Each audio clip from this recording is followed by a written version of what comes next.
அயனாவரத்தில் உள்ள தொழிலாளர்களுக்கான இஎஸ்ஐ மருத்துவமனையை அமைச்சர் சி.வி. கணேசன் நேரில் ஆய்வு செய்தார். சென்னை அயனாவரத்தில் அமைந்திருக்கும் இஎஸ்ஐ மருத்துவமனையில் அமைச்சர் சி.வி. கணேசன் ஆய்வு செய்த நிலையில் உலகத்தரம் வாய்ந்த மருத்துவமனையாக இஎஸ்ஐ மருத்துவமனை இருக்க வேண்டும் எனவும் மருத்துவர்கள் முறையாக பணிக்கு வந்து நோயாளிகளை கவனிக்க வேண்டும் எனவும் அறிவுறுத்தினார்.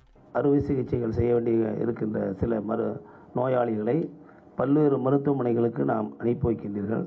அது எத்தகைய சூழ்நிலையில் அனுப்பி வைக்கிறீர்கள், எப்படி என்பதை பற்றியெல்லாம் தெரிந்து கொள்ள வேண்டும், ஆய்வு செய்ய வேண்டும் என்கின்ற அடிப்படையிலேயும், அதோடு மட்டுமல்லாமல் மருத்துவர் நம்முடைய what is the difference between நம்முடைய லேபருக்கும் பொது மருத்துவமனை தமிழ்நாடு அரசு நடத்துகின்ற மருத்துவமனைகளுக்கும் இருக்கின்ற வேறுபாடுகள் ஒற்றுமைகள் குறித்தும் நாம் தெரிந்து கொள்ள வேண்டும். ஆகவே அந்த அடிப்படையில் இந்த மருத்துவம் என்பது இங்கே வருகின்ற நோயாளிகளின் எண்ணிக்கையை அதிகப்படுத்த வேண்டும். செய்திகளை உடனுக்குடன் தெரிந்து கொள்ள உடனே சப்ஸ்கிரைப் பண்ணுங்க.